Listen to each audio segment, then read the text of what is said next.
Okay, we're here. Sorry guys, it's a few minutes late because I was having some technical difficulties. These headphones that I use are not the best quality, and basically because of where they plug into my computer as well, I end up stepping on the cord all the time, and I've yanked the cord I think too many times, so now it gets a bit fussy when I accidentally do stuff to it. I'm just going to adjust my audio a bit. We have 2 people here so far. Yay! So welcome everyone. My name is Rachel. I'm an archaeologist, and my love of archaeology, my eventual career doing it, was partially inspired by playing this game when I was a kid. So on my YouTube channel, I now, before all my premieres, play this game. I talk about the real life locations and time periods that inspired the game, and then we kind of play one level per stream for an hour or two. And I also have it set up to redirect to the premiere of my latest video if you make it all the way to the end. The video that's premiering on the channel today is the December 2023 edition of Archaeology News, which is my monthly news show where I talk about discoveries and what's happening in this archaeological world, or what happened in December. So just to give you a quick overview how today's going to work, we're going to start at the end of the last mission that I played and then progress to what we're playing today. We'll listen to the mission briefing, we'll look at the map, the resources, and then start building.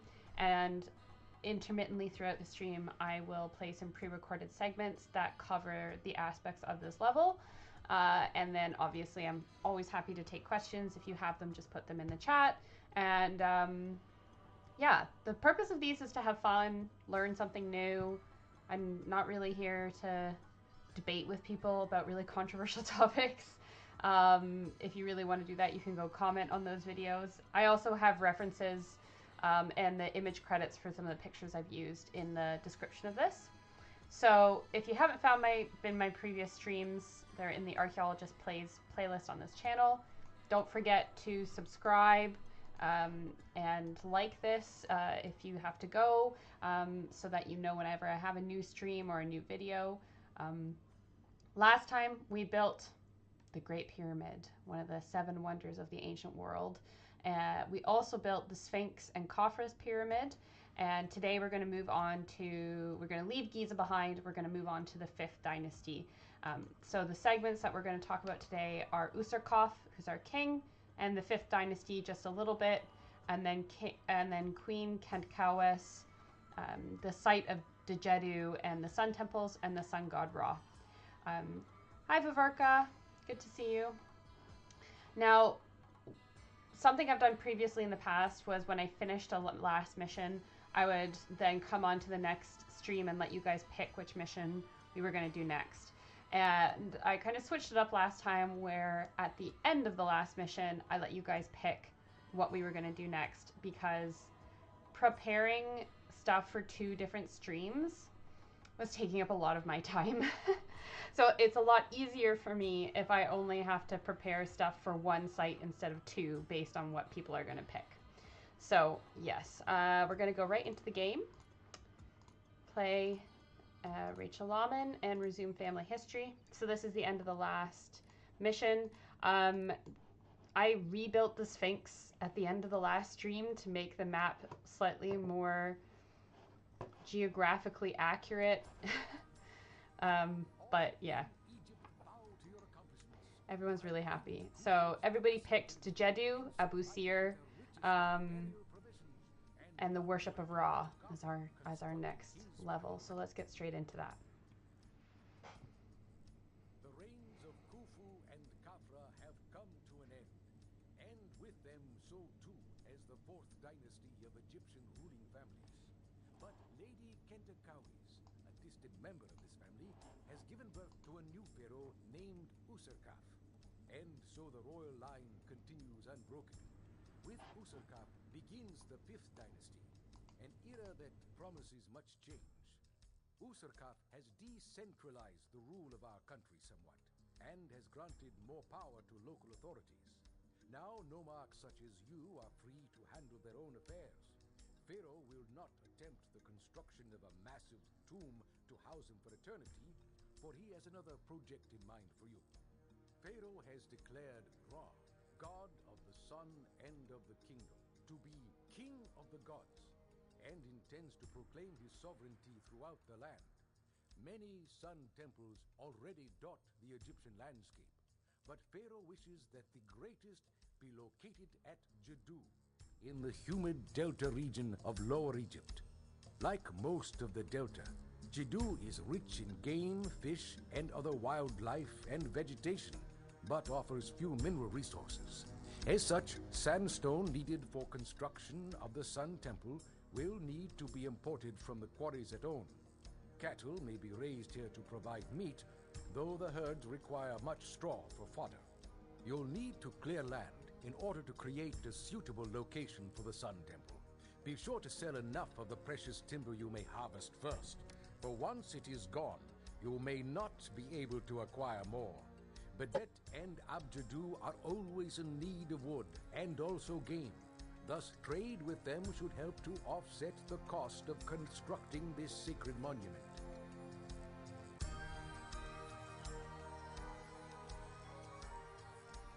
All right, we're back. I just muted my mic there just so I could do some stuff. So let's have a look at our map. We have typical Nile Delta, right, Djedu.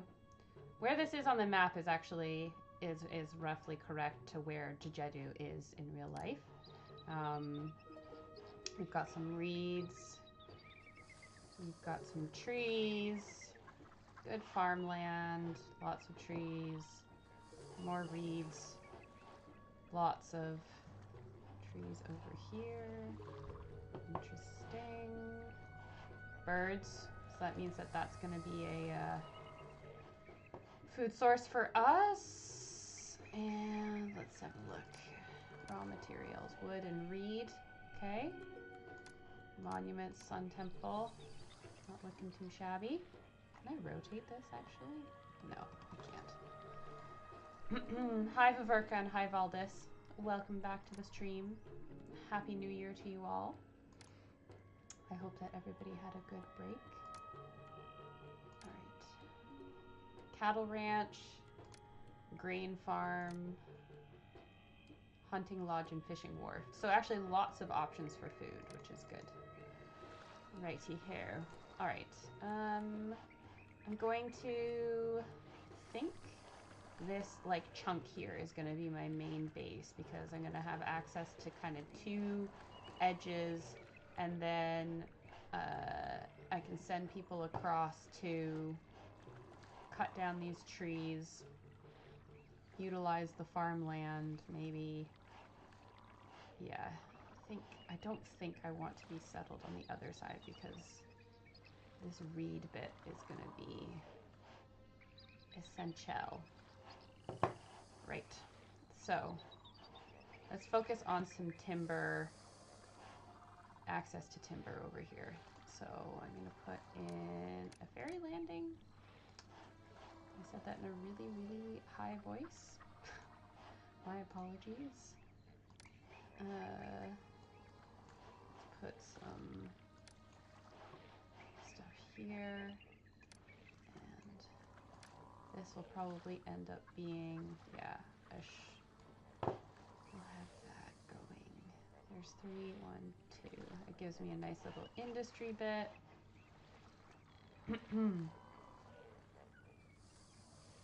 And yeah, I'm gonna have to be really careful as well because malaria. That is like one of the, whenever you're playing the delta levels, there's always the lush vegetation gives everybody malaria apparently. Actually, I don't need this to be a thing, so we're gonna do this, and then this is gonna be my town bit. Overall sound could be higher. Sound of the game or sound of me?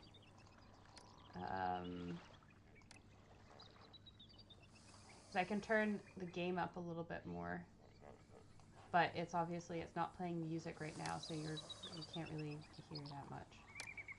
I've turned the game up a little bit. And I've turned my mic up a bit too. Hopefully that makes it better.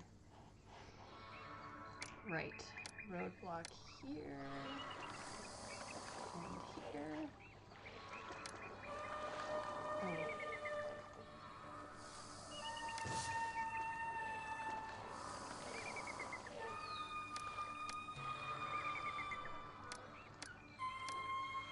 let's start building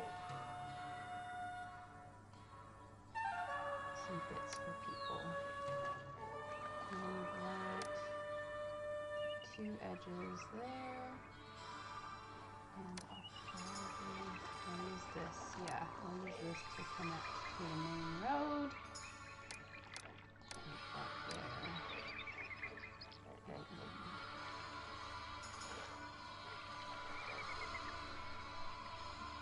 And here. And we also are going to need 1 person.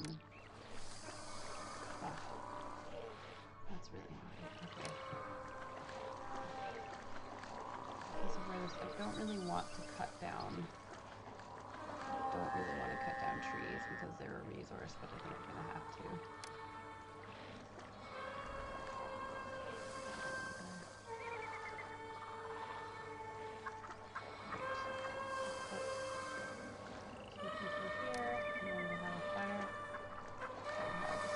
I'm on cleared land. What are you talking about? Police station. I assume Ra is our...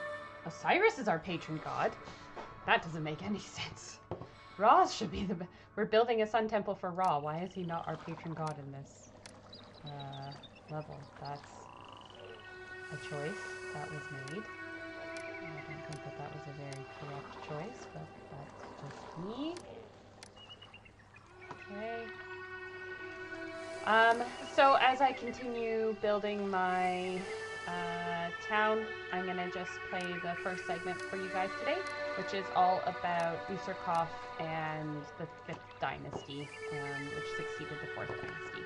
So I'm going to mute my mic and turn on the segment, and I'm going to lower the game audio just a little bit to make sure you can hear it. So just please let me know if you guys are having trouble hearing anything.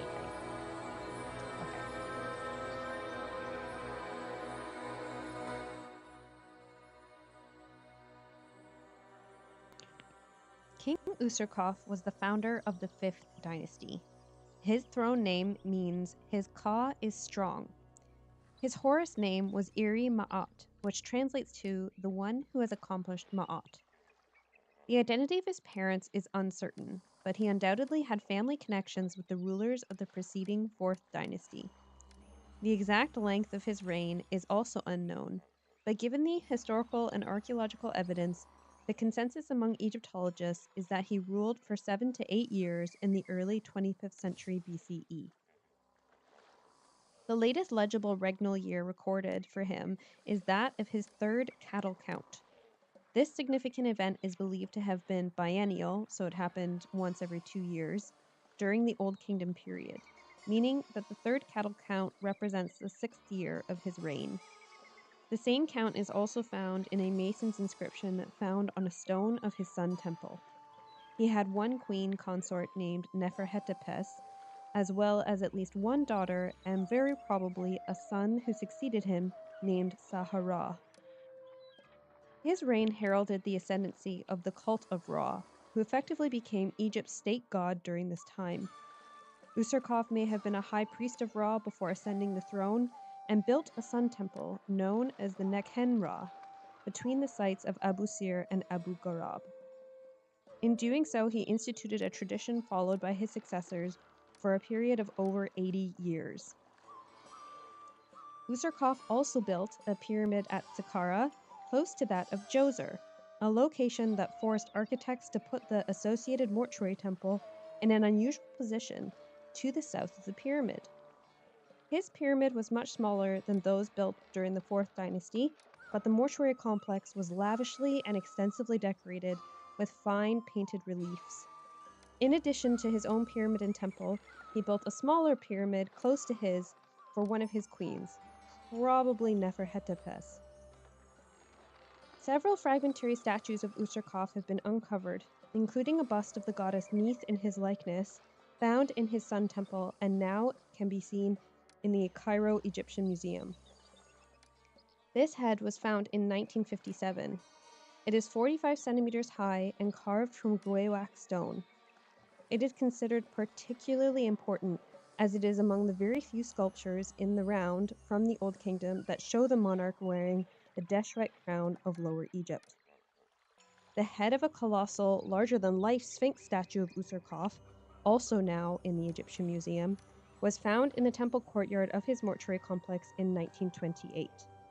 Made of pink Aswan granite, it shows the king wearing the Nemes headdress with a cobra on his forehead. It is the largest surviving head dating to the Old Kingdom other than that of the Great Sphinx of Giza, and the only colossal royal statue from this period. Although Userkaf was the subject of a funerary cult after his death, like the other 5th dynasty kings, his was relatively unimportant and abandoned after the end of their dynasty. Little is known of his activities beyond the construction of his pyramid and sun temple. The Old Kingdom royal annals record offerings of beer, bread, and lands to various gods, some of which may correspond to building projects on Userkaf's behalf, including the Temple of Montu in El Tod, where he is the earliest attested pharaoh. Beyond the borders of Egypt, a military expedition to Canaan or the Eastern Desert may have taken place. Userkaf's reign may have also witnessed the birth of direct trade between Egypt and its Aegean neighbors, as shown by a series of reliefs from his mortuary temple representing ships engaged in what may be a naval expedition.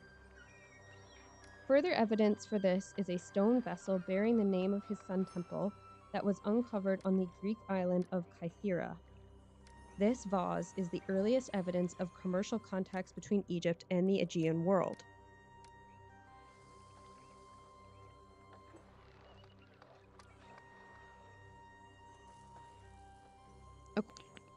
King Userkaf was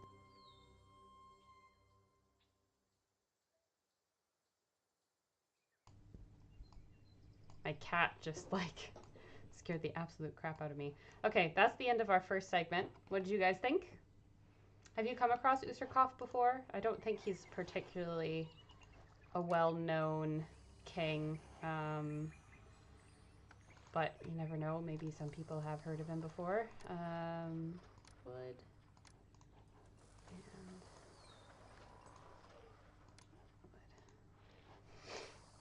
So as you can see, as we were gone, I have set up the beginnings of my town, and the hippos are eating everyone.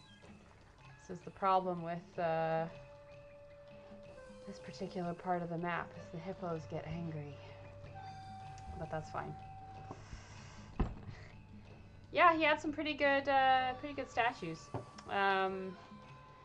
I think now, if you kind of saw in the mission briefing, the game has kind of like hinted a bit at the fact that we're now kind of reaching the end of the supremacy, as it were, of the and the prosperity of the Old Kingdom. You know, the pyramids had been built; they were an economically extravagant expense. I think that's the best way to put that. I wouldn't say that they necessarily ruined the economy, but certainly I highly doubt that they were feasible to be able to keep building them, which is why, from like as we said in the segment, Userkaf did have his own pyramid, but it's not nearly as big or as good quality as the other ones. So yeah. Okay. Got some workers. Alright, I'm down to some low deb ends. So, what are these guys gonna buy? Wood. Alright, well, I can sell that. 200. how. We're also going to need to start importing sandstone at one point. I'm going to build the sun temple. So the annoying thing about this sun temple thing is that I can't build it until I have all of the 220 blocks of sandstone for the temple. Which is, yeah, a little bit annoying. I also have to be really conscious about where I build it. I think this bit is where I'm going to do it over here, which means I have to change this whole road system so that I can make sure I can fit it as a monument.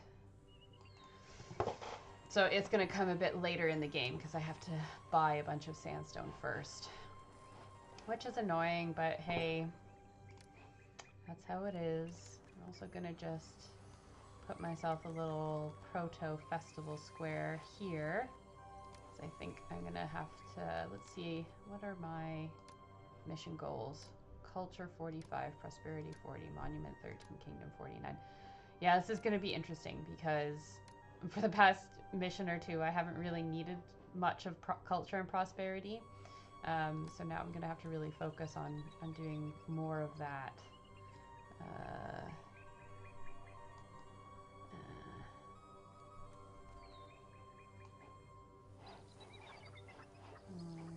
wonder if I would be better off having something like this that went down. Probably would be. No. Well, my population's not big enough to think about doing that yet. I have to get my income off the ground selling papyrus to this place because they're literally the only people right now who are going to buy it. I think what'll happen here is that I'm going to get tons of requests for wood, and then as I fill them, I'm going to as I fill them, sorry guys, my brain's just not working today. I'm going to have trade routes open up, hopefully. These are the people who sell the sandstone. Okay, I'm going to wait until I have a little bit more money behind me.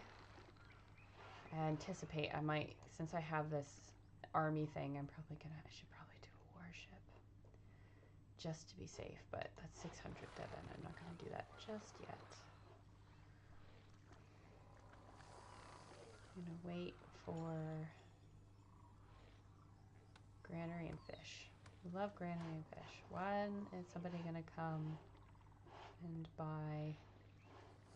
Why do I not have trade boats coming? There we go. Okay, they've bought a bunch of that. Great. Alright, let's go here and open our land trade route, and then I can start exporting papyrus and reeds. 800. Just give myself a good store. Apparently I have to send the Pharaoh gold because he doesn't have enough of his own, which is, you know, not the best way to run a city or to run a state. All right, well, I'm going to pump some of my money from previous missions into this and dispatch that, and hopefully I will be able to start. Great.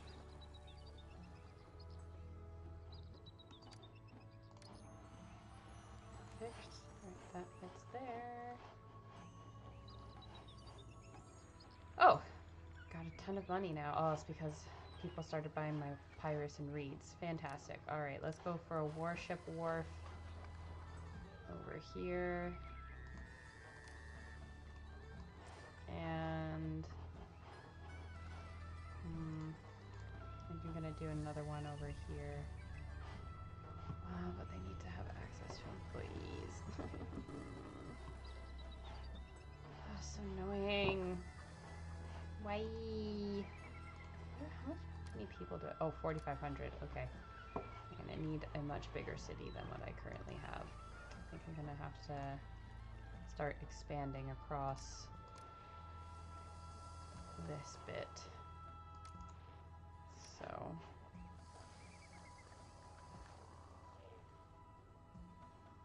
this first, that will be a warship thing, I think. And then do more options here.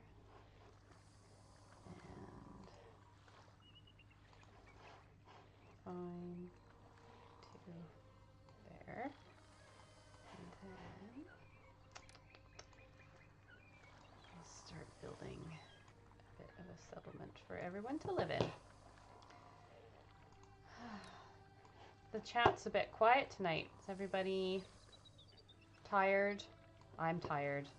As I said on my New Year's one, I didn't really have much of a holiday this year, which is not, you know, fun. It's not to like complain or anything. It's just, you know.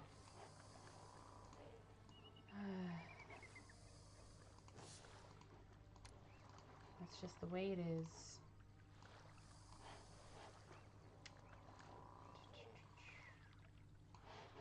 I was actually really enjoying researching for this level because I, again, like even as an archaeologist who learned about and did classes on ancient Egypt and all that stuff, you know,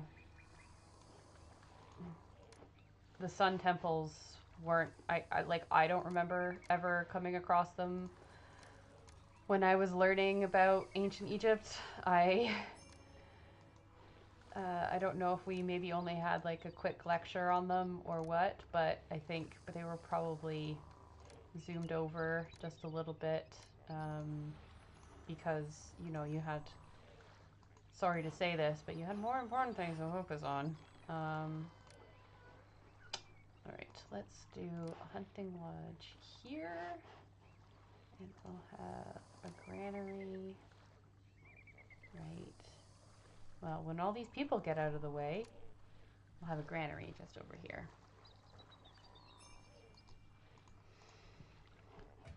And then we'll do worship here as well. And we'll do a fishing wharf here. So then that will provide my granary with a semi-decent amount of food for people.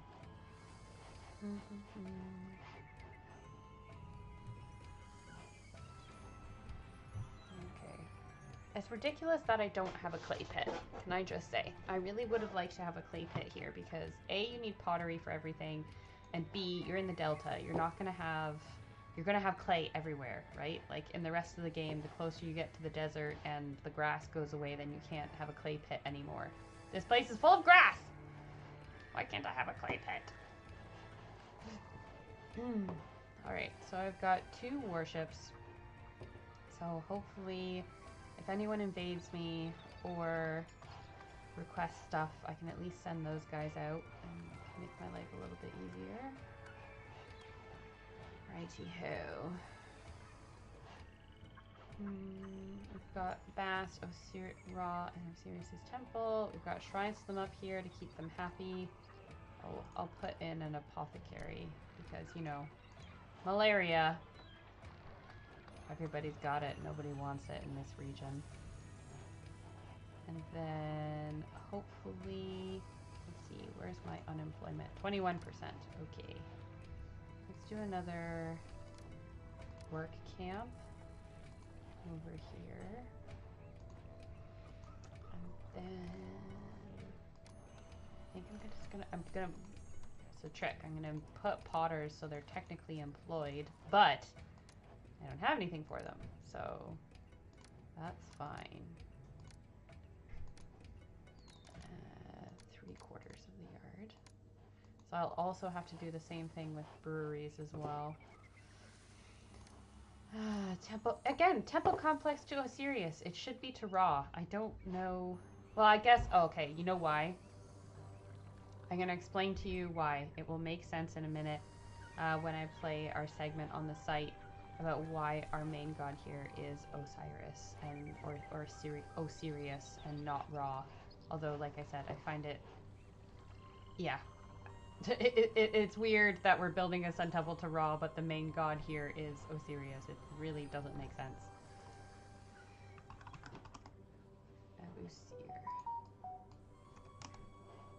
So it's interesting because the quote-unquote, if we switched to, let's see, city's Egyptian classical. What would this be called? Chief Overseer. Messages. Oh, I don't know if I can find out what my name... Oh, it'll be here. Abusir. Classical? That's not correct. That's Arabic. That's the Arabic name for this place, not the classical Greek or Roman name. If they were going to go with the classical name for this, it actually should have been Bucerius, or Bucyrus, however you think that is pronounced.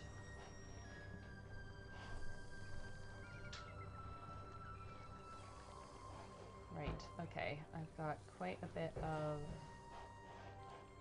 this stuff, so I'm gonna need so many storage yards. Ugh. I'm just gonna put them all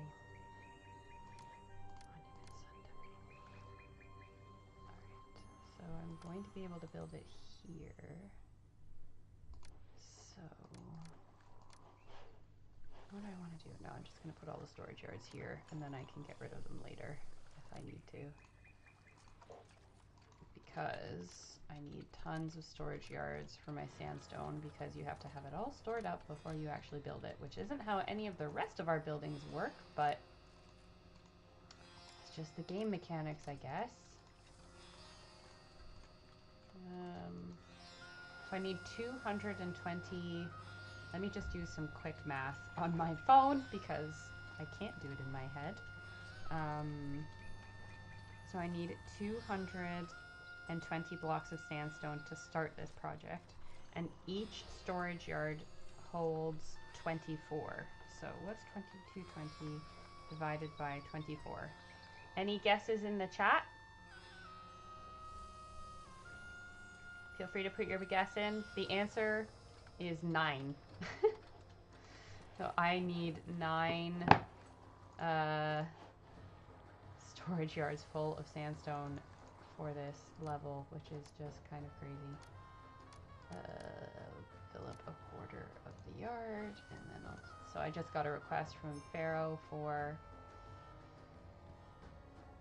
meat, so I'm gonna put in a hunting lodge. I'm gonna put in a cattle ranch over here, because then we have some use for some of our excess straw. We'll also put one over here because why not, I guess. Right, we're good for employment. All this. So I'm gonna start importing sandstone. So to avoid bankrupting myself, I'm not going to be like, let's get 220 of these all at once. Because most places, we'll have a look at the map in a second, they only actually sell you like a certain amount per year. So let's go with 24. Let's fill up our first thing. And sandstone actually, if we look at the price, isn't actually that expensive. So they only sell me 25 of those a year anyway, so that's really not a lot. So I'll just do 24 this year, and then I'll up it up once that storage place is full. I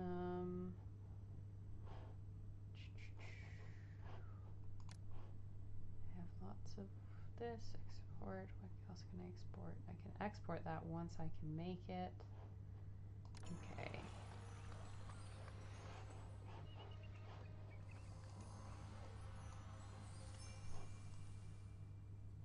Great. I have enough game meat. Alright, the next thing on my list is I need a town palace. So I think I'm going to be ending up with that one over here, because I think that I'm just not going to have the space.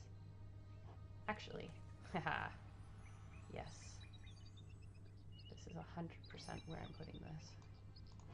Oh, apparently I need to have fish stored up too. Apparently people can't use their own boats on the Nile to go get their own fish. They need me to give it to them. Fine. Alright. Let's delete this road for now. And I'm going to put a roadblock. I'm just going to do this. It's going to be my sneaky way of making sure that my palace has employees. town palace just here.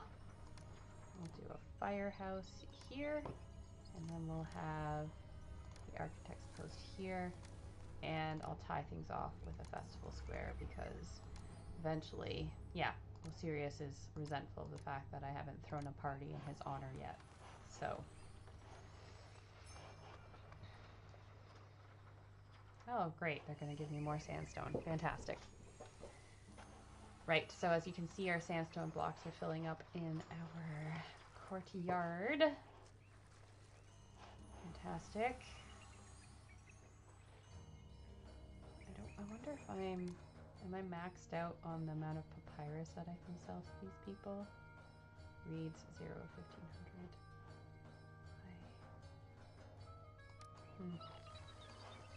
Let's see, how much are these guys gonna buy? 1500, 1200, 2500. Alright, so I need to put in another papyrus maker.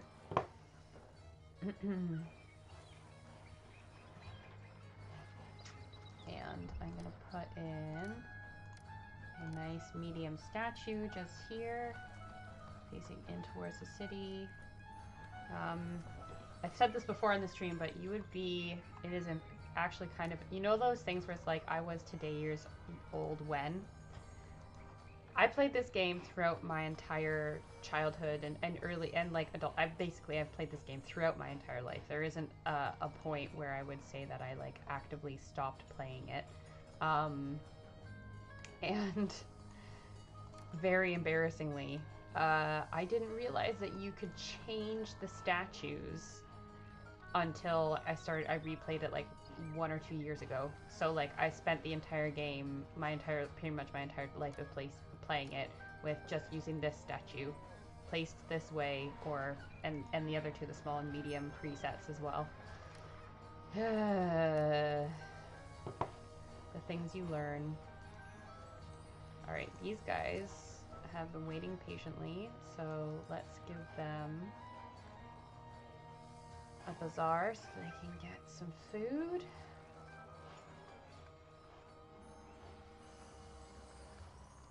Alright, how many sandstone do I have? 24. Let's bring it up to 48.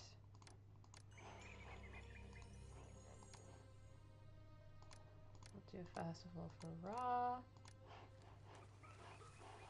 Not doing too bad. Okay. Let's see how we're doing. Kingdom. All good. Prosperity. Doing okay. Housing's bad though, so culture is 45. Yeah, well, I've not started working on that yet, so just before I start other things, I'm going to put in everybody's favorite person, tax collectors.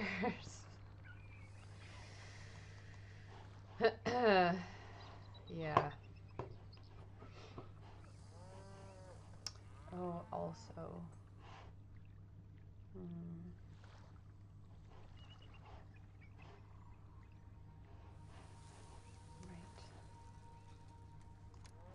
Put in some plaza paving. Again, will help my houses upgrade eventually.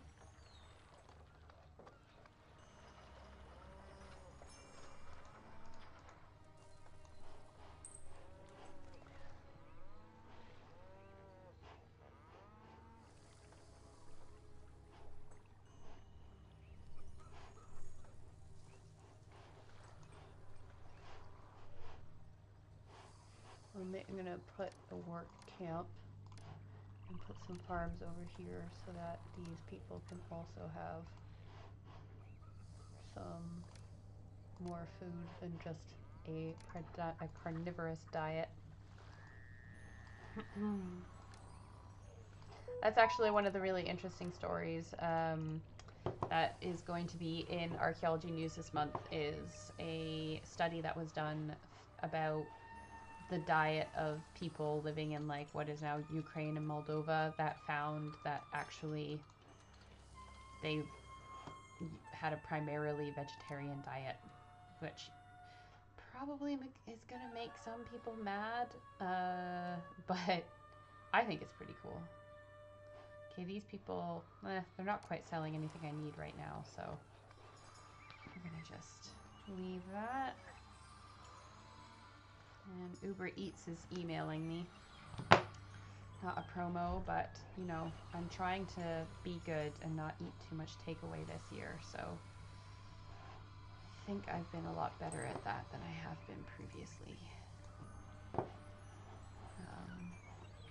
Yeah. Lots of papyrus.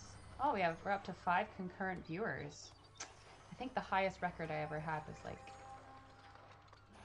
between 10 and 15. Which was nice. It's nice to know that people enjoy the content enough.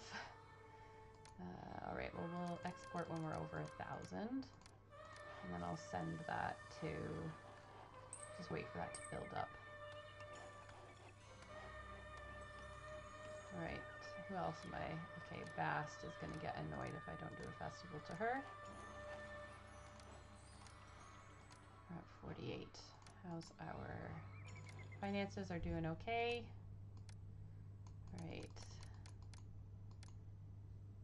62. Yeah, that makes sense. Alright, let's start doing... I think they were heavily into milk, ancient Indo... Yeah, I mean, I again, this could be wrong. I'm just going off of stuff that I'm like half remembering, but apparently a lot of like how people ate and digested milk, and there's like a specific like enzyme or something that we have to have for that, that is present in some populations and not. Did anybody here watch Blue Eye Samurai on Netflix? Let me know in the chat and I'll tell you why in 2 seconds. Why I'm asking in a few minutes.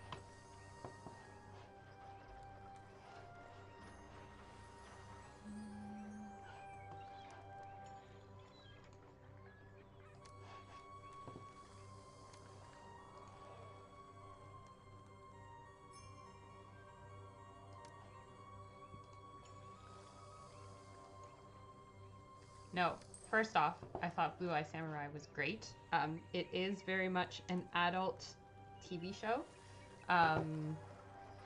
It's yeah, as I said, it was produced for Netflix, and it's like animated, but it's set in like the 1600s in Japan, in ancient Japan, and there is a character in it who is Irish, and there's like a scene where this person is trying to get some like Japanese lords, or he's kind of forcing them to eat like a bowl of like curds, and they're just like looking at it like they're absolutely disgusted. Because it, like, again, some culture, like, I feel like we think of it as like a very common thing, but yeah, there's just some cultures that just don't eat or drink milk. I also read a book once that was like a sci-fi book, and it's like set in a like very far in the future, and there's a part of it where like a bunch of aliens are talking about how it's really disgusting that humans like milk. They're all like, it doesn't make any sense. It's really gross. They drink the milk of other animals. Which I always think is quite funny. And yeah, Viverka, chat is very, very overcrowded today. Just as a consequence, you guys are just listening to me ramble. So, you know, if anybody has any questions for me, please put them in the chat. I'm going to give you a chance to kind of maybe come up with some questions. I'm going to play the next segment for you, which is all about Queen Khentkaus, who's mentioned as Userkaf's mother here in the level. So I'm going to turn my mic off and then play that for you, and then also your chance to put any questions that you have. They don't have to be on this level. They don't have to be on ancient Egypt. They can be on just archaeology. So yeah, just talk to you guys in a few minutes.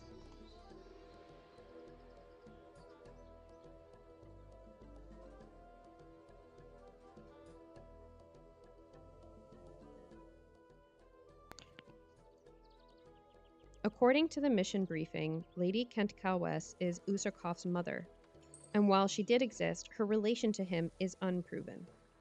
What we know about her is that she was a royal woman who lived in ancient Egypt during both the 4th and 5th dynasties. She may have been a daughter of King Menkaura and the wife of both King Khentkaus and Userkaf. Some suggest that she was the regent for one of her sons. It's also thought that she may have ruled as the king of Upper and Lower Egypt in her own right, a theory dating back to the 1930s and based upon the interpretation of hieroglyphics and artwork in her tomb. Khentkawes was buried in Giza in the central field. Her identity as Menkaura's daughter has been proposed due to her funerary complex's close proximity to his. Her complex includes a tomb, a causeway, a boat pit, a valley temple, and a pyramid town. The tomb has a 2-stepped superstructure, which cannot properly be classified as either a mastaba or as a pyramid. It bears semblance to both a private and royal tomb and was built in 2 phases coinciding with its 2 steps. It was originally known as the 4th Pyramid of Giza. In the first building phase, a nearly square block of bedrock, around which the stone had been quarried for the other Giza pyramids, was utilized and encased with fine white Tura limestone. In the second phase, most likely in the 5th dynasty, her tomb was enlarged with a large limestone structure built on top of the bedrock block. A chapel was built into the tomb superstructure with a large granite entrance bearing the queen's name and titles. Inside the chapel, the walls were covered in relief, but the scenes are very badly damaged. The passage to the burial chamber and the chamber itself were lined in red granite. The passageway is 5.6 meters long and descends below the main structure. The burial chamber is large and most closely resembles the burial chamber of King Khentkaus in Saqqara. On a granite doorway leading into her tomb, she is given titles that could be read either as Mother of 2 Kings of Upper and Lower Egypt, or as the King of Upper and Lower Egypt and the Mother of 2 Kings of Upper and Lower Egypt. Furthermore, her depiction on this doorway gives her the full trappings of kingship, including the false beard of a king. This depiction and title are why some Egyptologists suggest that she reigned as king near the end of the 4th dynasty. However, it's also worth noting that her name does not appear in a cartouche or in any king list. Her burial chamber possibly housed an alabaster sarcophagus, as many pieces of this were found in the sand and debris that filled the chamber. It also contained a small scarab made of brown limestone. Its craftsmanship appears to connect the scarab to the 12th dynasty, and its presence could mean that her tomb was reused for later burials. Her solar boat is located to the southwest of her tomb, where a 30.25 meter long and 4.25 meter wide pit was cut into the rock. It contained a vessel with an upraised prow and stern, and the boat appears to have had a roof. It may represent the night boat of the sun god Ra. If so, there could also be an accompanying day boat yet to be found. A covered causeway composed of 3 parallel walls led from the valley to a chapel situated on the southeast side of the tomb. Immediately to the east of the tomb lies an L-shaped settlement of mud brick houses that was built in a linear fashion east and south of the tomb and enclosed by a perimeter wall. Called a pyramid town or pyramid city. 10 of the town's houses lined eastwards against the causeway, split into 2 groups. The first 6 homes each had 2 entrances, a porter's lobby, a reception, a living room, 2 bedrooms, an open court, a kitchen, a water reservoir, and a domestic office. Minor deviations existed, such as a granary occupying the kitchen of one house and the reception area of another, but they otherwise conformed to this standardized plan. The remaining 4 houses have a similar plan, but omit the porter's lobby and reception room. The last of these homes is separated from the preceding by an intersecting north-south oriented street. These were probably the homes of priests and servants of the pyramid complex. The town was constructed towards the end of the 4th dynasty or beginning of the 5th dynasty and seems to have been functioning well into the 6th dynasty. Outside of her tomb, there is no other archaeological evidence that I could find during my research tied to her. The Khentkawes problem, which is focused on finding out whether or not she reigned, was regent, and her relation to the 4th and 5th dynasties, has puzzled Egyptologists for almost 100 years. There are several theories, but ultimately we haven't come across definitive proof for any one of them. So for now, the details of her life remain a mystery. Our site for today is called Djedu, and we have been instructed by Userkaf to build a sun temple for Ra. Okay, that's the end of that segment. Have you guys heard of Khentkawes before? Did you notice her if you were here on the Giza level? Did you notice the mention of her, or that the fact that her stuff was on the maps, but I didn't say anything about her? That was wise, because I was saving it for this particular level. All right, so we're doing okay, but I have some pretty high unemployment, which nobody likes. My culture is going up though, so that's good. I'm going to start doing some construction stuff. So let's do some stonemasons guilds all around here, and they'll have a firehouse and an architect's post to keep them happy. And that's done a good job. Perfect. Prosperity, culture, dentist. Well, I can add that. That's easy. Sucks up some unemployment. Perfect. Also, Viverka, you're Viverka. Oh, I'm sorry that you're stuck talking to yourself. I did a little bit of Googling into these Egyptian finds. I'm not sure exactly what you're talking about, but I think it might be the fact that there was a bunch of Egyptian artifacts found buried in the grounds of a school. So let me know if that's what you are talking about. Because obviously you don't really expect to find ancient Egyptian stuff in the ground in Scotland, but this seems to be an interesting case of if that is what you're talking about, I'm just going to talk about it anyway. So basically, there's kind of been this long-running story where there's this school. I think it's in Fife, so it's maybe like an hour away from me, hour and a half. There's the school where previously someone from that school has came many years ago to the National Museum of Scotland with this head, and they realized it was Egyptian, but then he disappeared with it after they identified it. The house, the school itself, used to be part of, it was a stately home of an earl. It's currently a self-catering holiday accommodation.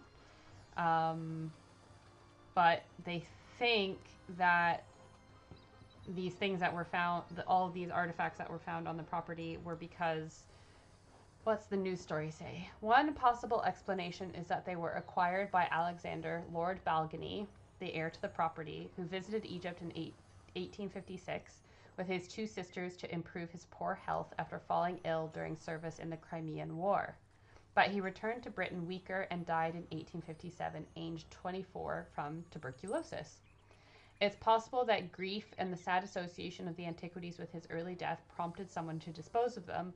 It could also be that stories of the mummy's curse, which go back to the 1860s, were then associated with these antiquities. So somebody buried them to kind of avoid coming across the curse. But yeah, now they're stored in the National Museum of Scotland, and they consist of a Apis bowl, other treasures, a faience, ushabti, lots of little different things. It's pretty cool. So yeah, they've been rediscovered, I guess.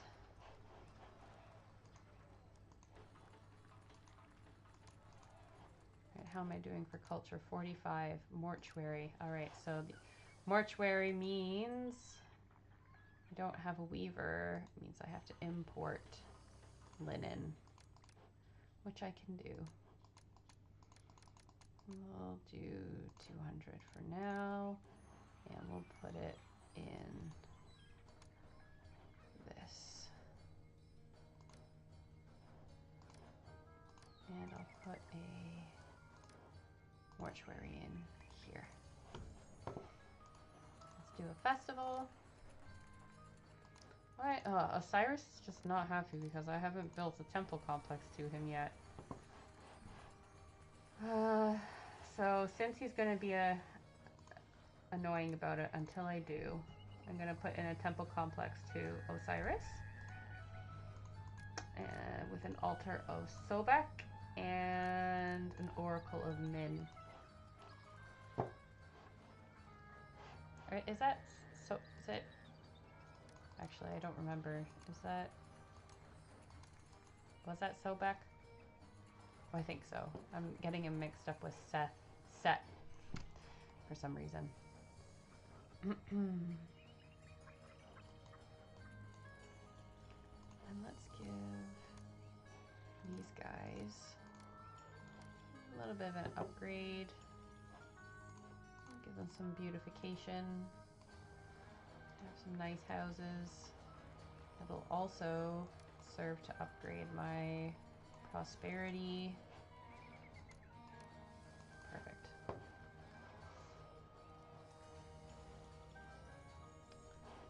Alright. Now since I still, let's see, what are we at for our sandstone? 140. So I still need quite a I need just under, I need 80 more. So storage yards, 24, 48, 62, 84. We'll have these be the rest of our sandstone repositories.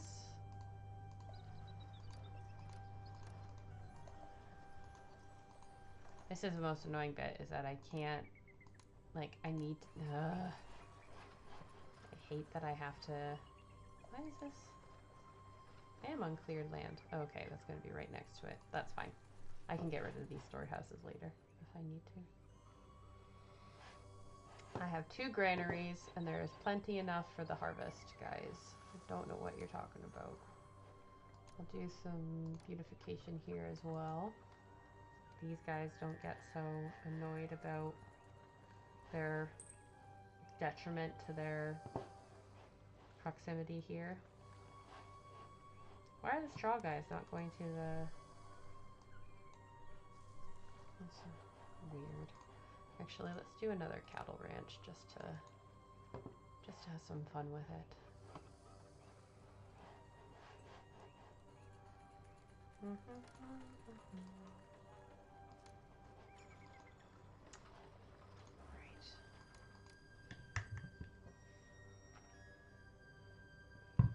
I wonder, Joachim, are you on the stream?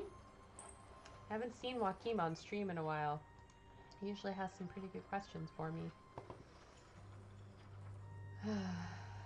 But that's okay. If it's just me and Paverka having a chat.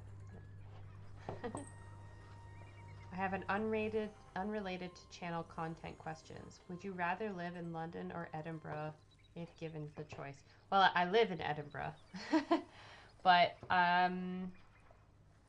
think I would rather live in Edinburgh. I've been to London. London's great, but it's big and it's so crowded and it's so much more expensive to live there than it is. I mean, Edinburgh does have quite a high cost of living as well. We have this whole thing that I think is happening across a lot of different places. I don't think it's unique to Edinburgh in particular, but we have this whole thing happening where it seems like a lot of people are leaving London to move to Edinburgh because our housing is more affordable than theirs, even though it's not really affordable for a lot of the people that live and work in Edinburgh. But I feel like it's also the things that I like about it are that it's like a really nicely sized city. Like it's not difficult. It doesn't take you a really, really long time to get from one end to the other. The public transport, despite the fact that we don't have like an underground or anything, is really good. Like I think our bus system is like one of the best ones in the UK. And people, we have a tram, but nobody who lives here uses it a lot. And it's got really great culture. It's got great architecture. We have the festival that goes on in August, so there's lots of things to do here in August, and we have a pretty stellar Christmas market and New Year's Eve party. So, yeah. Yes, London is more central, and there's always something to do in London, but I think that I would be kind of overwhelmed by how big it is. Are you debating on where to move, Userkaf? Let me know.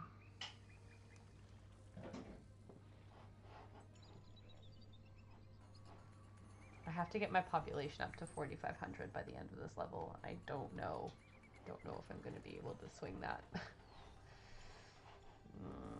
I'm going to have to do my regular cop-out and just put in like 6 million worker camps to try and fix it.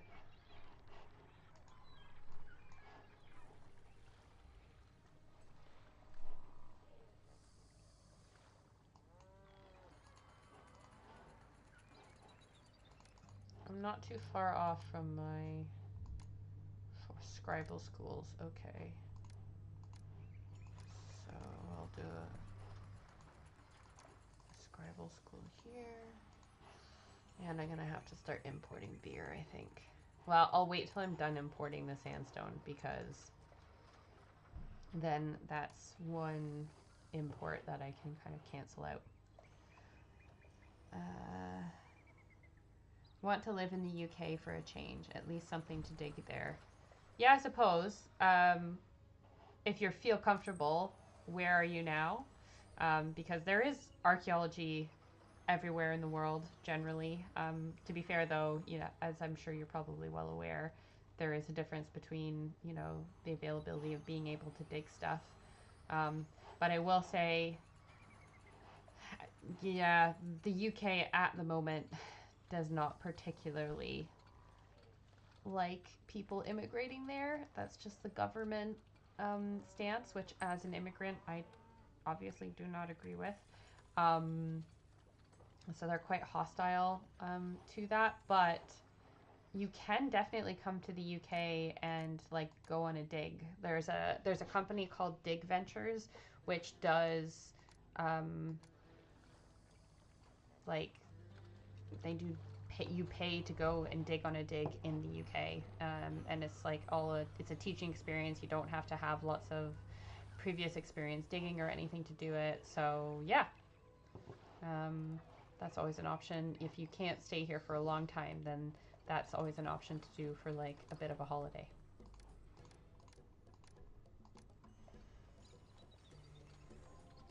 Mostly stone arrowheads in 19th century. Oh, so you're probably in North America then. There's still some good stuff in North America. But I guess it also just depends on what your interest is, because I sympathize with the fact that my interest isn't in North American archaeology, which is also part of the reason why I didn't stay working there. But there are people who do like it there, and I'm sure there is plenty to discover. Right, I want more sandstone. Also, as we will have seen, I've had a bunch of trade routes open up, but still only one of them is selling me sandstone at 40 stones a year, which is, yeah, not very fast, or not as fast as I'd like it to be, let's say.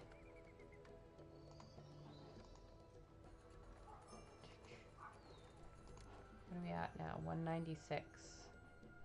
So 196, so that means that we need 24. And we've only done 16, so we should be able to start the temple this year. They do, the traders come in and sell stones at like 12 blocks a trader. So, oh, what was that? I just completely ignored that message. Oh, it means I have to raise wages. Ooh. That'll be fine, I guess. All right, do I have enough? Yes, I do. Perfect. So let's put in our Sun Templar.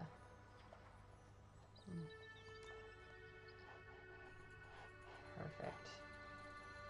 And I need more sandstone in order to finish building this. So how much? 160. I'm gonna keep my importing thing at 40. I'm just gonna do 40 because I'm only gonna get 40 a year. There's no point in doing more. So, as our Sun Temple has just started construction, I feel like this is an ideal time to now play my next segment for today, which is on Sun Temples, specifically Userkaf's Sun Temple, which is, not located here, and which we've actually cut off the top of. Oh, wait. Maybe I should... What is my autosave? No. History.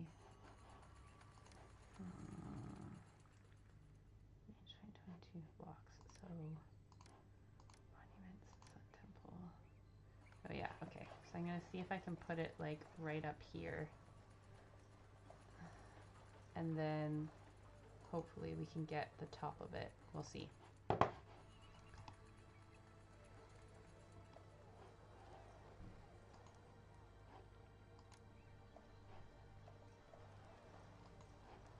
right.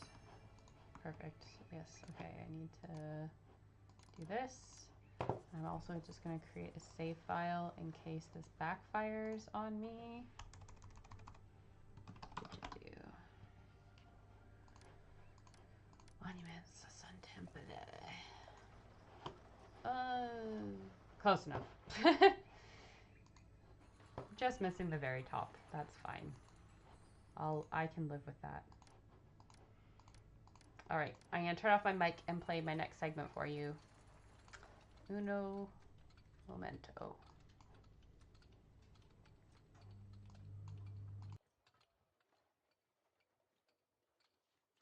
Our site for today is called Djedu, and we have been instructed by Userkaf to build a sun temple for Ra.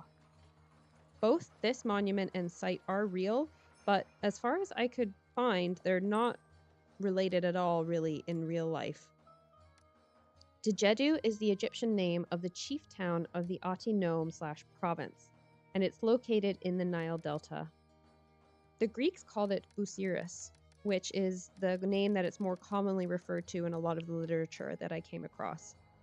It was regarded as one of the birthplaces of the god of the underworld, Osiris, who commonly was given the epithet Lord of Djedu. In the Osirian legend, when the god's body parts were scattered throughout Egypt, Busiris laid claim to the burial of the god's backbone. Like Abydos, which became known as a major cult center of Osiris, Busiris was also a pilgrimage destination and is mentioned in many Old Kingdom texts, such as in the Tomb of Ti at Saqqara and the Middle Kingdom tombs of Beni Hassan. The town is also mentioned on the victory stela of Piya and in the annals of the Assyrian king Assurbanipal. It contains a cemetery from the late Old Kingdom, including a desecrated tomb. However, despite its clear archaeological potential, I was able to find basically nothing more than what I've said already when researching about it. Before we get into the details of today's monument, I also want to give you a bit of an introduction to sun temples in general.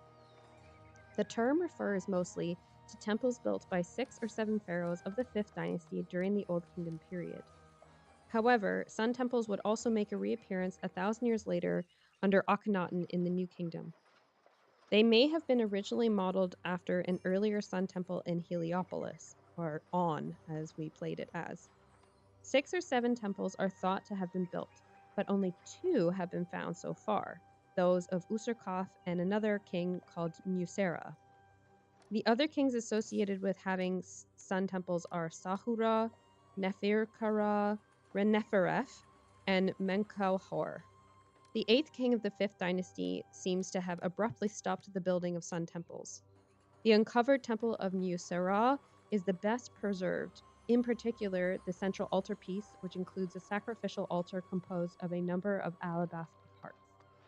Despite the fact that Nyuseerra's temple is the best preserved, the 2 that have been found so far are so destroyed that the excavators have relied mostly on hieroglyphic signs in the temple's names to reconstruct the shape and characteristic Egyptian sun temple features like the obelisk. There is debate on what exactly the functions of these temples were, since they seem to have been for more than just royal funerary purposes, unlike pyramids. But nevertheless, they seem to have been part of the cultic worship of kings, since it was essential for each king to have a personal temple. They were built on the west bank of the Nile, and like pyramids, had one way in and one way out. Each sun temple seems to have had 3 main sections. First, a small valley temple near a canal or cultivation site. Second, a short causeway leading up to the desert. And third, the temple proper, which stood on the desert. Userkaf's sun temple was not built at Djedu, as the game implies. Instead, it lies 15 kilometers south of modern-day Cairo on a natural hillock situated halfway between the sun temple of Nyuseerra and the pyramid of Sahura. Its ancient name was Nekhenra, meaning the stronghold of Ra. When it was discovered in modern day, it was heavily destroyed, making reconstruction of it problematic, as we already mentioned. References in texts where the temple is depicted as a mastaba with a mast have informed our modern understanding of its probable layout and style. It was surrounded by a wall, and 2 single-room chapels were placed in front of the main structure. In a later phase, the main structure received an obelisk-shaped top. An altar was added in front of the building. The temple was most likely built in year 5 or 6 of Userkaf's reign. The obelisk was probably not added under Userkaf, but under one of his successors. One corner piece from the top edge of the granite obelisk and the remains of at least 2 grey wax statue shrines have been found. The corresponding valley temple was also heavily destroyed. It most likely had an open court with pillars and several chapels at the back. In the debris of the temple was found a stone head of a king, probably Userkaf. Both temples were not decorated with any reliefs or inscriptions, at least none of which survived.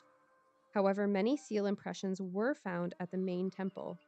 Most of them bear the king's names of Userkaf, Sahura, Nyuseerra, Djedu, and Unas, providing evidence that the temple was used at least until the end of the 5th dynasty. This is also corroborated by the pottery that was found there. In contrast, the pottery evidence shows the Valley Temple was in use till the 6th dynasty. There are also several visitors' inscriptions that date to the New Kingdom. One of them was made by the reporter of the king, Iya Mujaddida, a person well known from other sources who lived under the reign of Thutmose III, about 1,000 years after the Sun Temple was erected. In 1842, the remains of Userkaf's Sun Temple were discovered by Karl Richard Lepsius, then director of the Prussian expedition to Egypt. However, he did not recognize what it was immediately, and instead included it in his pioneering list of pyramids. Lepsius only investigated the monument superficially, and the first excavations of the temple took place much later, in 1907 and 1913. But at that time, the work was much more focused on a nearby royal cemetery at Abu Sir. A dedicated excavation followed 40 years later, from 1954 to 1957, and the results were published in 2 volumes. The Modern Sun Temples Project is an interdisciplinary archaeological project that aims to deepen understanding of this unparalleled category of royal monuments. Its desired outcome is to produce a monograph and multiple peer-reviewed articles, but primarily to create an open-access historical geographic information system on 5th Dynasty Sun temples, to showcase its findings to a wider audience. In 2022, the project announced that it had found the remains of a building, probably one of the 4 lost sun temples, at the site of Abu Sir. If you want to learn more about sun temples and keep track of the findings of this project, there is a link to it in the description of this stream. I would definitely recommend checking it out. Our last segment for today is on the sun god Ra, or Re. King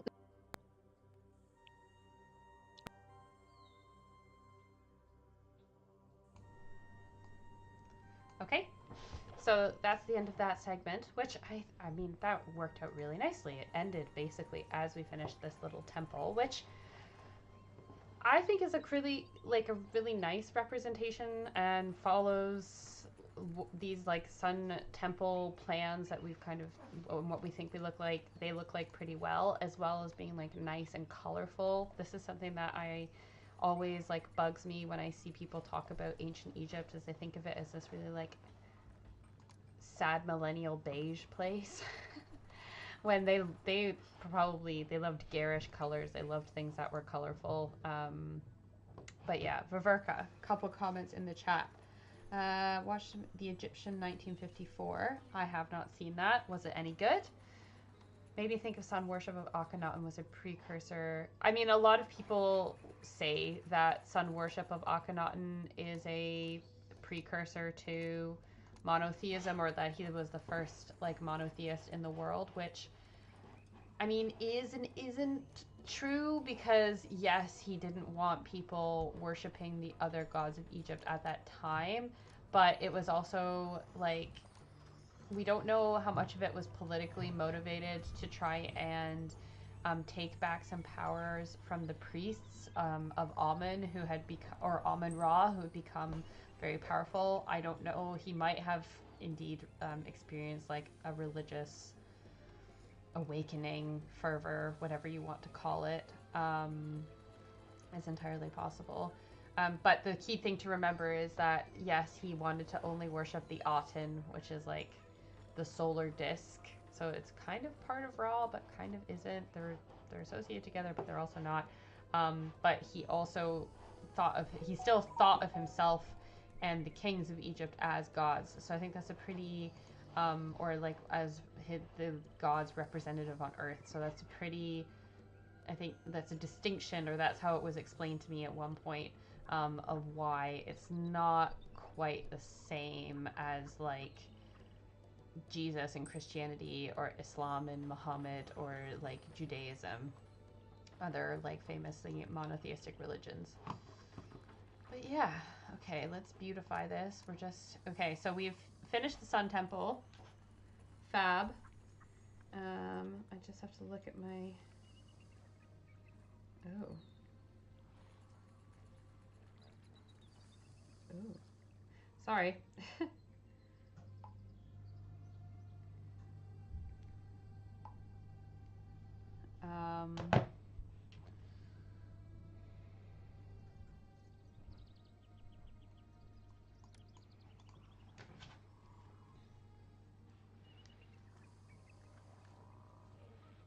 1 second. There's a problem with my dinner.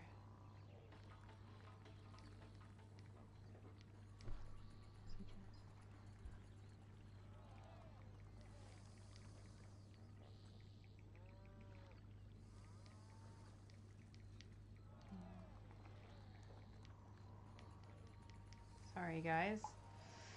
I need to eat at the end of this, so I need to deal with that right away. Yeah, upgrading my housing, but I need to have a city of 4,500 people to beat this level, which is a lot.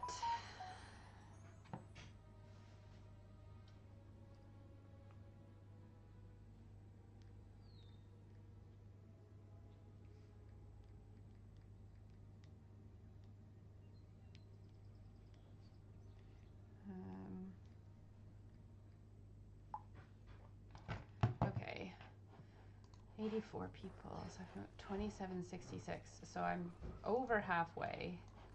Let's also see, I have housing for 76 more. So I kind of need to make enough housing for like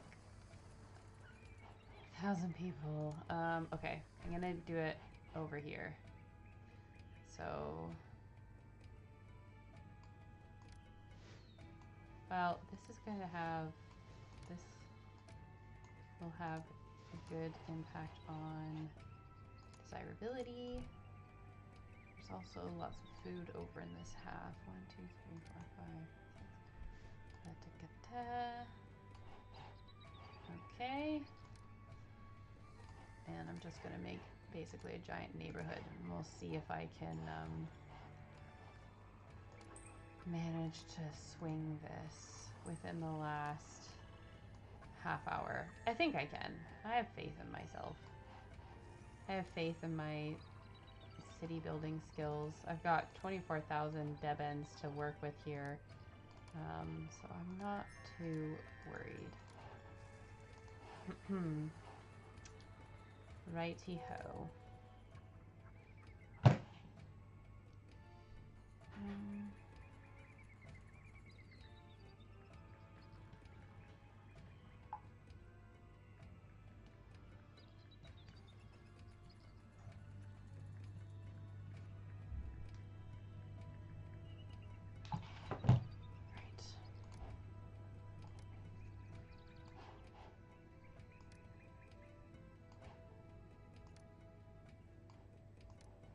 Yeah, I know there's not enough jobs, but don't worry about it. I'm gonna put in a ton of work camps, and then we'll be fine. Right, we're not gonna have much in... Oop, that's not what I wanted to put there.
Ultimate solution for sucking up unemployment in a population.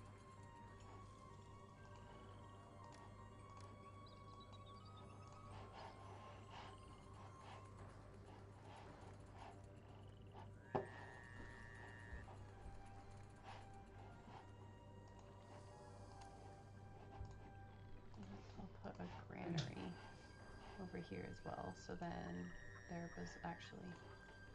Take these two out and I'll put the granary here because then the excess food can go there.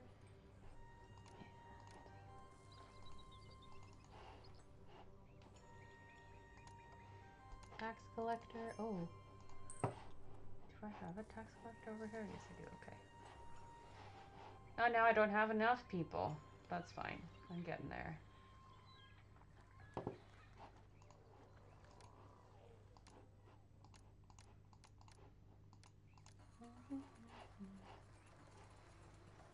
Wow, the other 3 people in the live stream today are being very quiet. I don't think I've ever had a live stream be this dead in the chat, which is fine. Again, like, there's no pressure. It's just, I don't know, it feels a bit awkward.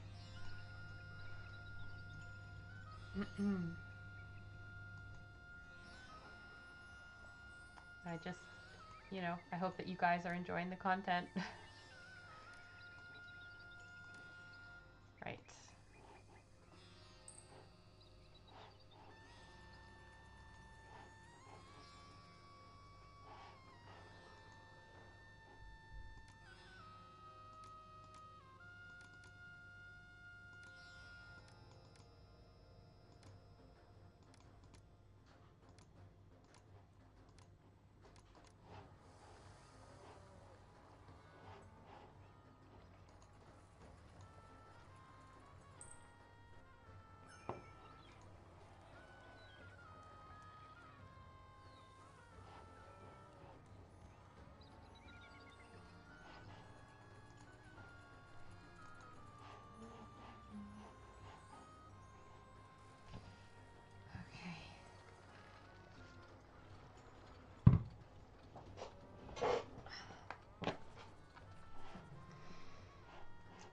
So we still have lots of forest left, which is good.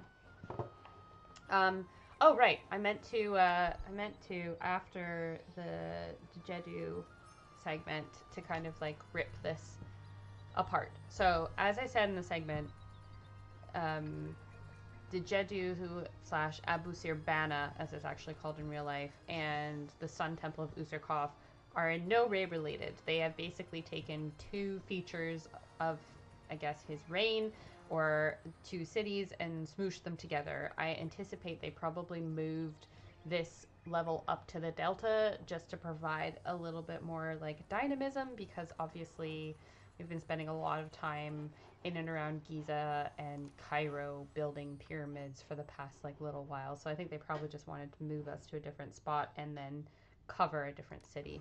So this Djedu, this is the location where Busiris was located. Yeah,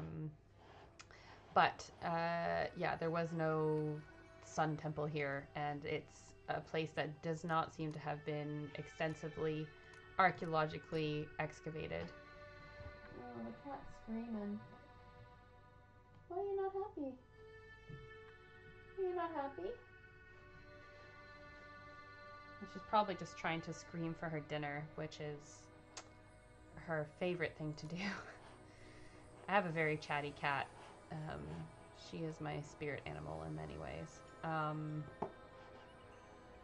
we're at 3,300. So if I can upgrade some of this housing, I'll be golden. Also, okay, so I'm gonna do a road. That's so annoying. A road link here, so then these people don't have to go all the way around for that. And this sun temple that they show in the game, it does broadly kind of reflect the elements of the sun temples that I talked about. So you have kind of this main building here with this obelisk on top, although I think what I read implied that the original obelisk might have been one piece. I only really know of obelisks as being one piece, so I don't know if it was or wasn't. It wasn't indicated in the research that I did. But we have a nice perimeter wall around the whole thing. We have a little causeway, and then we have our quote unquote like valley temple at the other end. Again, something that annoys me about how I'm building it in the game is the fact that I couldn't rotate it to try and make it align with with like the edge of the Nile, so that it was kind of basically turned around so that it could be more like true to life, where you had the Valley Temple kind of along to wherever it connects to the Nile or an agricultural area, and then it leads up into the desert. But, you know, beggars can't be choosers. Probably still good. I think it's really interesting that, you know, these kinds of temples only really appear in one dynasty, and then they kind of just disappear and they stop being built so much. And also, like, why they replaced pyramids as like, well, I say replaced, pyramids were still built, but you know, they became this thing that every king had to build his own individual one. I did read like something which there is no proof of in the archaeological record, but I did read a theory that Userkaf was a priest of Ra before he became king, which could be why he was so big on promoting the worship of Ra. He just kind of carried that on into his kingship. But yeah, we don't know if that's true. It's also one of the other things that I noticed in the mission briefing that I want to just like touch on is they talk about how the Pharaoh has kind of democratized or decentralized his power to the nomarchs, and this is again a hint to what eventually causes the end of the Old Kingdom, which is that basically power becomes too decentralized. It lies too much in the hands of these nomarch, these like state governors, I guess you could call them, of each of the different regions, and the king stops being the ultimate holder of a lot of power, and then you get regional infighting when people are like, why do I need to listen to you? So, yeah. All right, we're at 3,500. I need 1,000 more people. This is gonna be difficult, I think. I don't know if I'm gonna beat this by the time of my premiere, but we'll see.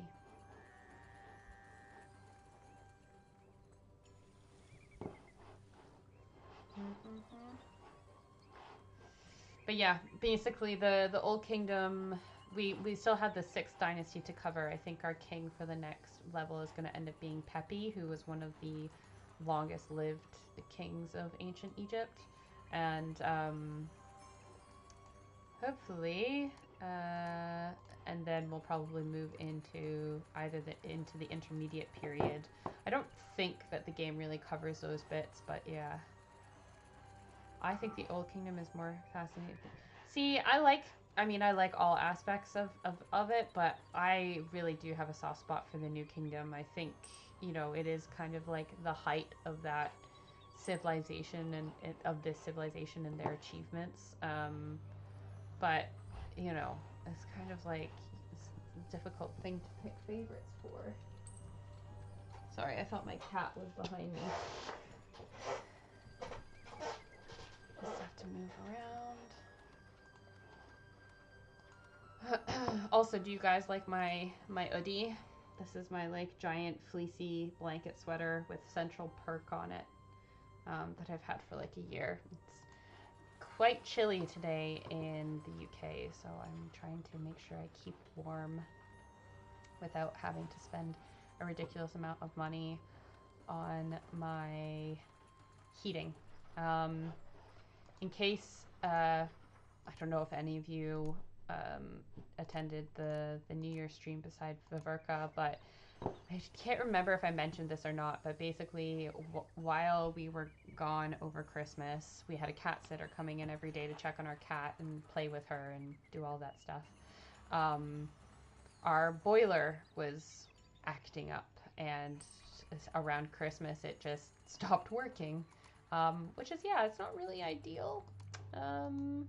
When you come home from a long transatlantic flight and all you want to do is like shower and have a nap. But we were able to get it working for like a short while after we got home so that we could have a shower, but then it crapped out again and we had to wait. So we got home on the 31st and we had to wait until the 3rd to get it fixed because the emergency plumbers don't work on emergencies that happen on statutory holidays and or weekends. I don't really know how that works, but that's just how it is, I guess. So that was a really not fun way to come home. But as a result, when they came over and they did come and fix it, the guy had said the first time he'd been around a few weeks ago when we hadn't been home, it had taken him like 6 hours, which was, yeah, not cool. And our boiler is like 25 years old, so it, yeah. Do you want to come say hi to the stream? Sorry, the cat's interrupting. Want to come say hi? No? Yes, you do. You do want to come say hi. That's why you're meowing at me. Okay, let's get the cat. Oh, no. Don't you do that.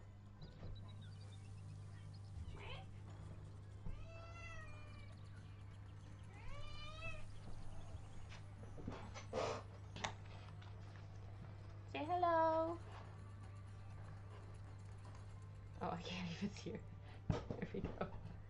Say hello. If you're gonna meow at me all that much, then you need to be able to come say hi. My cutie.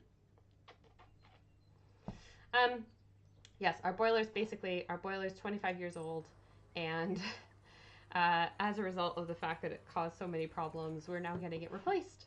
So, longest story ever. Yeah, we're getting our boiler replaced in the next like week or two, and hopefully our new one will be nice and much more energy efficient than our current one, and it'll all be good. So I don't know why these houses aren't getting food. What do you want to do? What are you doing? She's just... This is her, obviously her active time of day. And as soon as, like, she spends all her day, like, sleeping and just doing whatever, like, just having a nap underneath our radiator right now. And then as soon as I have to do something, she's like, oh, no, no, no, but I need your attention right now. So, that being said, she's gorgeous and beautiful, and I can understand why the ancient Egyptians used to revere cats and had a cat goddess. Right, I'm going to, speaking of gods, we're going to go into our last segment for today, which is all about Ra, the sun god. So, speak to you guys in a few minutes. Our last segment for today is on the sun god Ra, or Re, as he's sometimes called. He was the ancient Egyptian deity of the sun. How the Egyptians would have pronounced his name is unknown. Many Egyptologists favor a pronunciation close to Re, which is based on Coptic, the late descendant of the ancient Egyptian language. However, Coptic developed after ancient Egyptian, and the pronunciation may have changed in the millennia between the languages. Others argue for a shorter ah, as in Ra, based on the theory that ancient Egyptians had a more compressed vocal range, and thus a long range A seems less likely to have been used. Personally, I've always favored saying it as Ra, so that's what I'm going to stick with. Ra's local cult began to grow from roughly the 2nd dynasty, establishing him as a solar deity. By the 4th dynasty, kings were seen as Ra's manifestations on earth, referred to as sons of Ra. As mythology developed, he was called the first king of Egypt, and it was believed that pharaohs were his descendants and successors. His worship increased massively in the 5th dynasty when he became a state deity, and kings had specifically aligned pyramids, obelisks, and sun temples built in his honor. He was identified primarily with the noonday sun, and was also the god of order, kings, and the sky, a role which we see in the game as one of the 5 gods you worship. In real life, he was portrayed as a falcon and shared characteristics with the sky god Horus. At times, the two deities were merged as Ra-Horakhti, Ra, who is Horus of the 2 horizons. When Ra was portrayed as a man, he had the head of what's most likely either a lanner or peregrine falcon, adorned with a sun disk with a cobra around it, but he was also represented in a variety of other forms. Other common forms are a man with the head of a beetle, which was referred to as Khepri, or a man with the head of a ram. Ra was also pictured as a full-bodied ram, a beetle, a phoenix, a heron, a serpent, bull, cat, or lion, among others. As we've said, he was believed to have ruled as the first king of ancient Egypt. From the 5th to the 8th dynasties, pyramid texts were carved into the subterranean walls and sarcophagi of pyramids at Saqqara. As time went on, they show how Ra gained more and more significance into the journey of the pharaoh through the Jewat. According to Egyptian myth, when Ra became too old and weary to reign as king on earth, he relinquished his throne and went to the skies. As the sun god, he traveled across the sky in his falcon-headed form on the Menjet bark, which translates to the boat of millions of years, through the hours of the day, and then at night he would switch to the Mesektet bark in his ram-headed form to descend into the underworld for the hours of the night. At times, the horizon is described as a gate or door that leads into the Jewat. There, Ra would sail along the subterrestrial Nile and cross through the 12 gates and regions.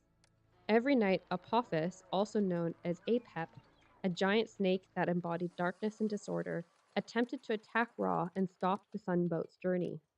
After defeating the snake, Ra would leave the underworld, returning, emerging at dawn, lighting the day again.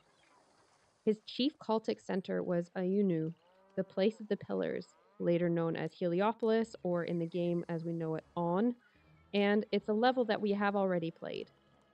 Today, the remains of Heliopolis are located in the suburbs of Cairo. The Egyptians believed that all forms of life were created by Ra. In some accounts, humans were created from his tears and sweat, and hence they called themselves the cattle of Ra. In some literature, he is also described as an aging king with golden flesh, silver bones, and hair of lapis lazuli. During the Middle Kingdom, Ra was increasingly affiliated and combined with other chief deities.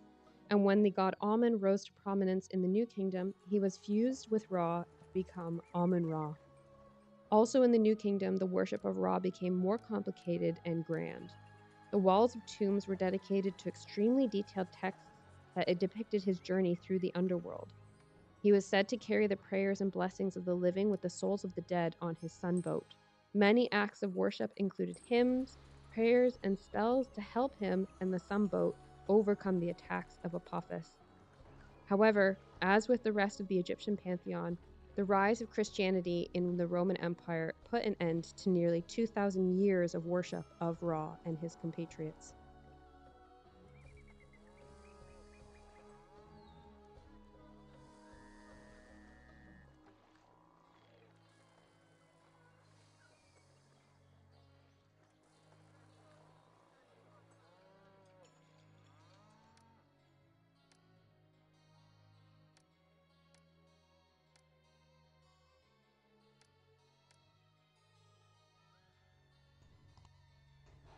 Okay, so that's our last segment for today, all about Ra, Ra, Ra, Ra. He's our man.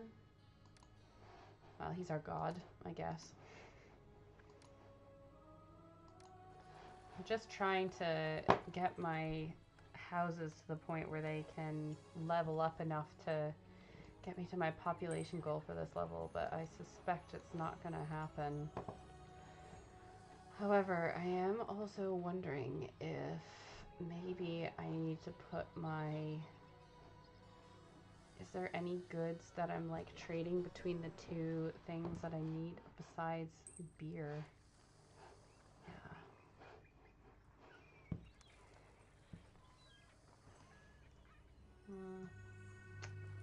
We'll see. Don't seem to really have...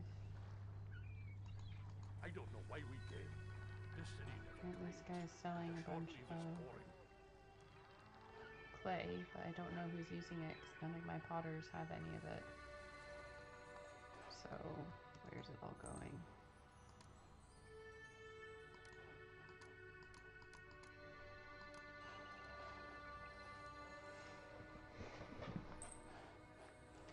Let's build a personal family mansion.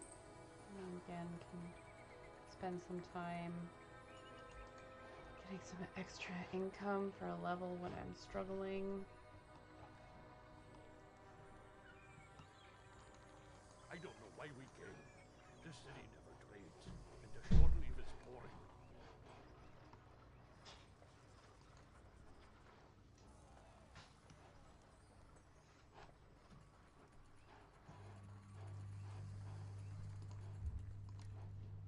Why is it that I'm importing so much clay, but I literally don't have any of it?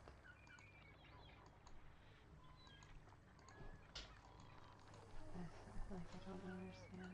I don't know why we came. Yeah, I don't know why you came either, because this And the is short leave really is annoying. boring. I'm just gonna... Short-term solution, maybe this will make a difference.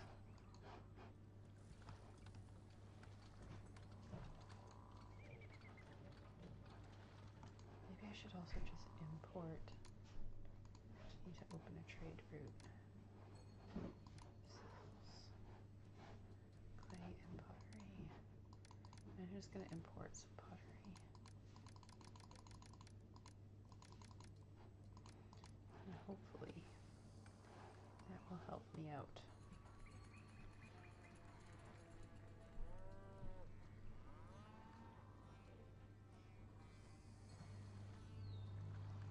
Right. We're in the last sub 10 minutes of the game. I have tons of people coming, and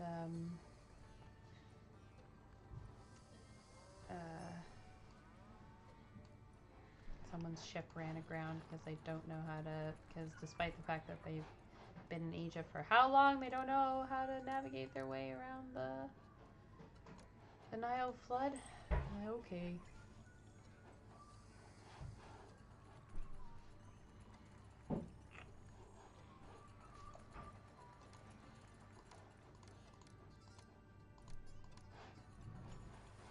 Alright, we're at 4,000 people.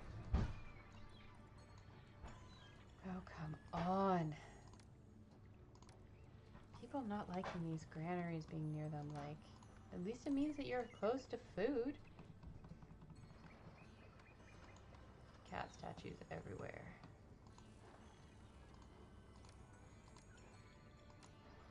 Other statues everywhere.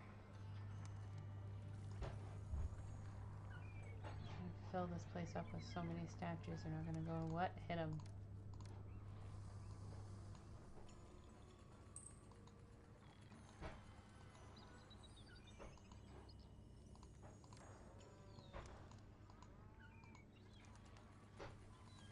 Put in a few houses, maybe that'll help me out. Yeah. Yeah, I know your life is so hard. Can you guys hear her meowing on the live stream? Because I wouldn't be surprised if you can. She is very loud.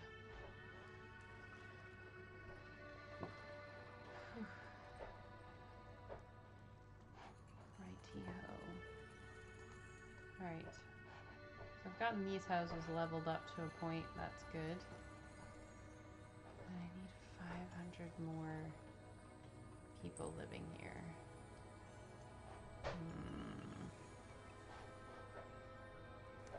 Oh, there's a nose sniffing my foot and rubbing itself against my foot. Emma loves to sniff feet. She has a real cat foot fetish. What kind of cat do you have, Viverka? What's its name?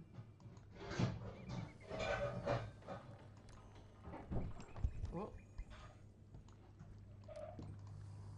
Alright, I'm just going, you know, balls to the wall. I'm just putting housing in. Oh, all of these people. I don't know what's going on here, honestly. Yes, it is a very Egyptian atmosphere. Now she's just like sitting above me on the desk being like, why haven't you fed me more? I'm hungry all the time. Which is not true. She is fed all the time. I don't know what she's talking about. Mauser. Well, that's a great name for a cat.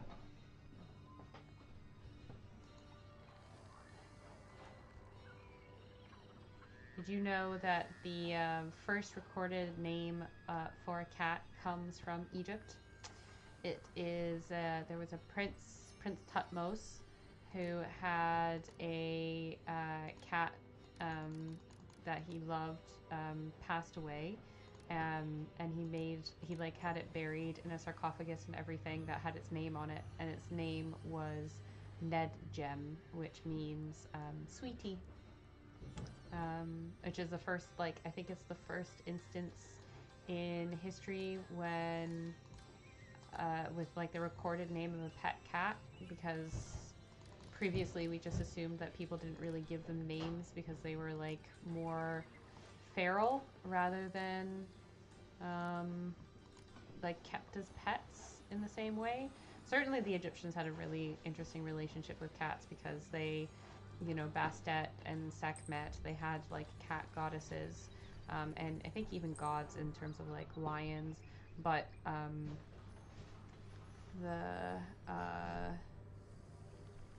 but then they also would sacrifice them and mummify them and stuff like that. So yeah, I could never sacrifice my kitty to make the gods happy.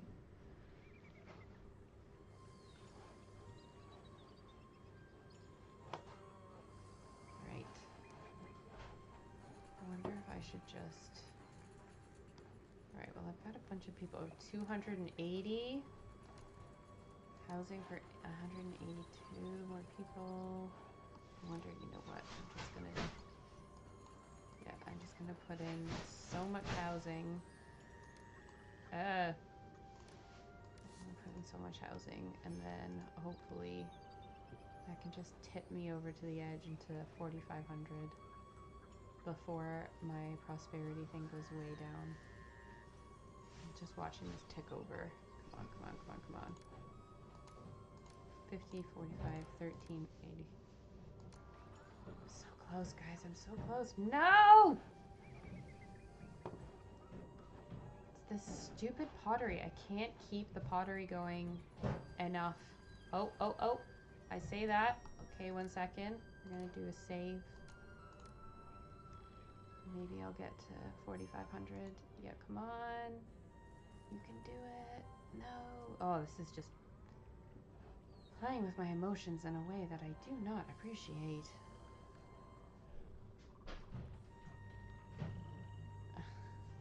Oh, victory! Right on time. Proceed. Superb.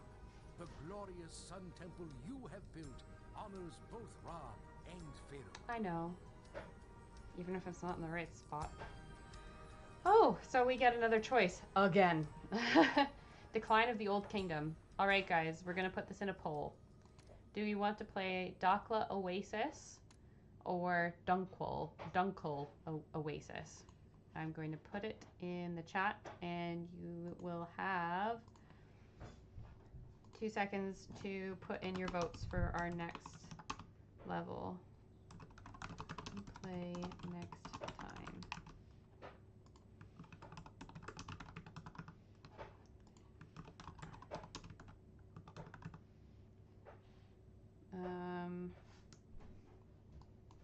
I think both of these will probably be like drive out the jackals or order amid chaos. This is going to be, so Dunkel is going to be the military heavy mission, and then this will probably be a bit more peaceful. I think we've been to Dakhla Oasis before. I think that was a previous stream that I did. I don't know if I'm just having like deja vu or whatever. Let's just see if I can see it in my notes. Yeah, we win! Woohoo! Streams. Rosja, Dashur, Sarabit Kadib. No? Salima Oasis. That was the one that we've played before. So we haven't played Dakhla Oasis. Because there is 1 or 2 missions that I think you actually return to. That's why I'm getting a bit mixed up. But yeah, we've got a 50-50 split, guys. And we've got 2 minutes until the premiere of the next video. So if you can't decide by the end of this stream, then that means that I got to make the choice. And I mean, I'll probably end up choosing, well, actually, no, I'm not going to give it away. We'll leave it as a surprise for next time. Yeah. Why is my camera suddenly blurry? I don't know what's going on there. It's just like refusing to focus. Maybe it's just bad quality and I just don't realize it. I don't know. Right, the votes are currently tied at 50-50. You have, like, basically, if you haven't cast your vote now because I'm about to end the poll. There's 6 people on this stream and only 2 people have voted. So, like, come on, guys, please, someone tip the balance.